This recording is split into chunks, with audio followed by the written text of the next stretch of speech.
Hi hello नमस्कार, कसे आहात? मजेत ना? मजेतच असायला हवं. तर आज आम्ही जाणार आहोत पुण्याजवळील केतकावळ येथील प्रत्याजीचं दर्शन घेण्यासाठी आणि बाजूलाच जवळ असलेल्या नारायणपूर येथील एकमुखी दत्त मंदिरात आम्हाला जायचं आहे. पण त्याआधी सकाळ सकाळ छान असा गरमागरम पोहेचा नाश्ता केला आणि त्यानंतर छान अशी जाण्यासाठी तयार झालेला आहे.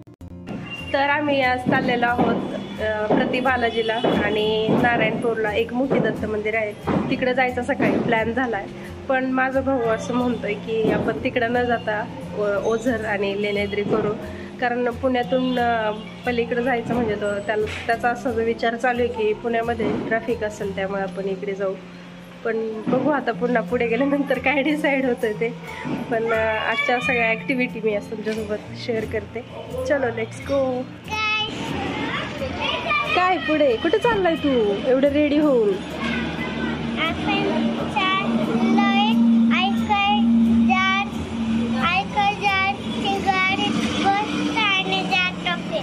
फिरायला चाललाय? कोणत्या गाडीमध्ये? कुठे? अल्कझर गाडीमध्ये? कुठे अल्कझर गाडी?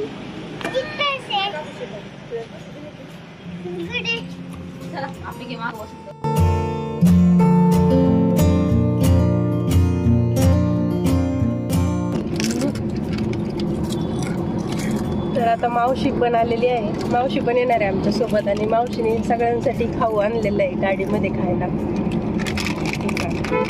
पोटॅटोचे सॉल्टेड चिप्स आहेत आणि काय रे शर्मी,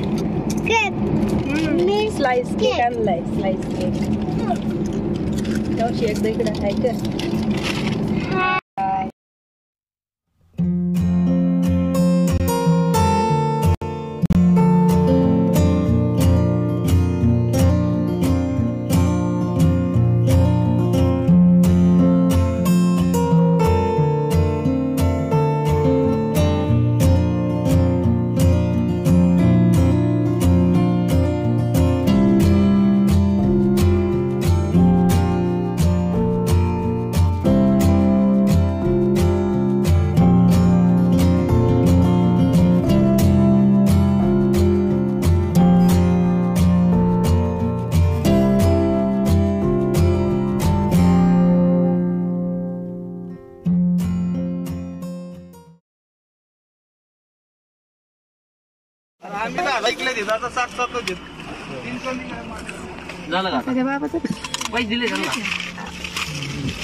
बॉबी पार्टी का आता किती रे? 10 रुपयामध्ये 1 रुपयाला एक बॉबी का? त्यानंतर आम्ही पोहोचलो केतकावळ गावामध्ये. तर हे गाव पुण्यापासून 40 किलोमीटर अंतरावर पुरंदर किल्ल्याच्या परिसरात आहे.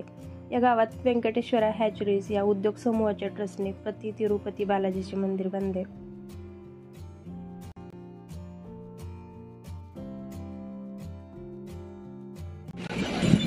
आज पार्किंग फुल दिसतंय, त्याच्यामुळे मंदिरात तर गर्दी राहणार असं मला वाटतंय.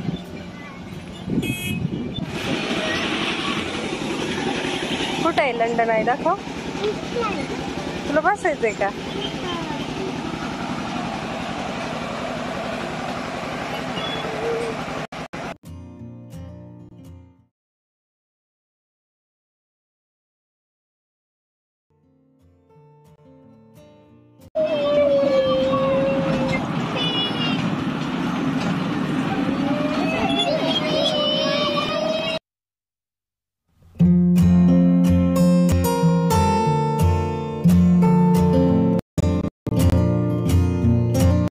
इकडे येण्याचा असा काही प्लॅन नव्हता, अचानक प्लॅन झाल्यामुळे घरी स्वयंपाक तर रेडी होतं, त्यामुळे लंच पॅक केला, सगळं सोबत घेऊन आलो आणि मस्त असं इथे आल्यानंतर पार्किंगमध्ये चटई टाकून सर्वजण एकत्र जेवण केलं.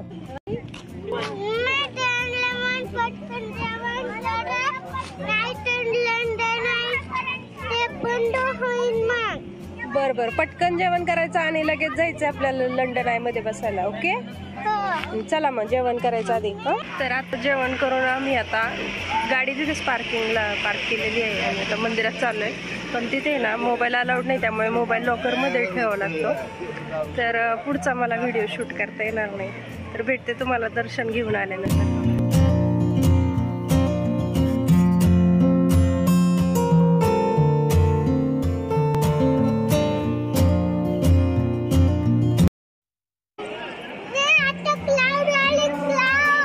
अलाउड आले का? आपल्याला आता कुठं जायचंय? मंदिरात. कुठे मंदिर? हा चला. हो हो चला. मोबाईल जमा करायचंय. चला.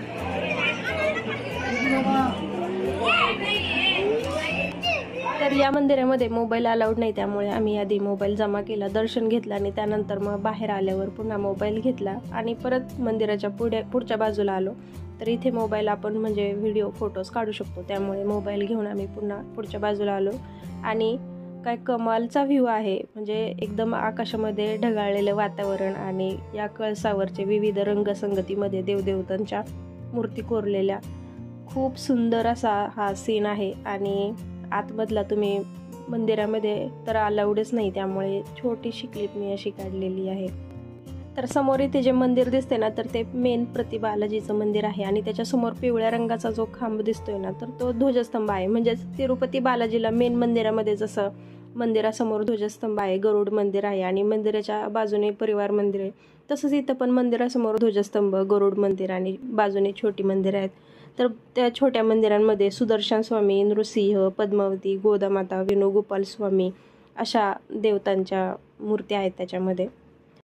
पावसाचं वातावरण तर खूप आधीपासून झालं होतं, पण वाटलं नव्हतं की एवढ्या जोरात आणि मोठ्या थेंबाचा पाऊस अचानक असा येईल म्हणून. थोडेसे फोटोज व्हिडिओज वगैरे काढले आम्ही, पण त्यानंतर खूप जोराचा असा पाऊस आला. चप्पल स्टँडच्या तिथे थोडीशी जागा होती, तिथे पाऊस थांबण्याची वाट पाहिली आणि त्यानंतर आम्ही निघालो नारायणपूरला. तिथे आहे एकमुखी दत्त मंदिर.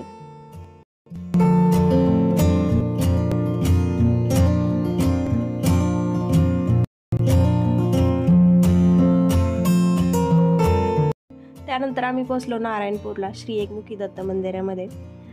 वाटलं होतं की इथे आल्यानंतर छान असा व्हिडिओ काढता येईल, पण इथे आल्यानंतर बोर्ड वाचला, व्हिडिओ आणि फोटो काढण्यासाठी सक्त मनाई आहे. थोडासा मूड ऑफ झाला, मोबाईल पर्समध्ये ठेवून दिला.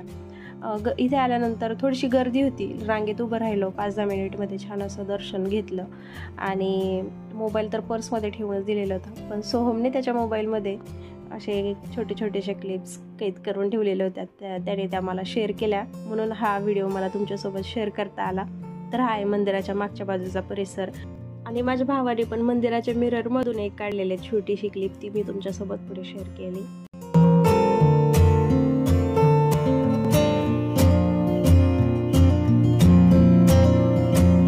दर्शन घेऊन बाहेर आलो. बाहेरच्या बाजूला ना ही लहान मुलांना आकर्षित करणारी दुकानं, आणि ही दुकानं ना सगळीकडेच असतात बरं का, त्यामुळे याच्याशिवाय काही शोभाच नाही. आणि ही दुकानं पाहून रडारड होणार नाही असं होणारच नाही. आमच्याकडे लगेच रडारड चालू झाली, त्यामुळे काही ना काही घ्यावंच लागतं. दाखव काय, कोणती गाडी आहे? हा का, जायचं का आता? जायचं आता घरी? अल्काझार मध्ये आपल्या घरी, म्हणजे चाकणला मामाच्या घरी. हो, पाऊस येतोय ना. तर चला मंडळी, हा व्हिडिओ मी इथेच संपवते. भेटू पुढच्या व्हिडिओमध्ये. तोपर्यंत बाय.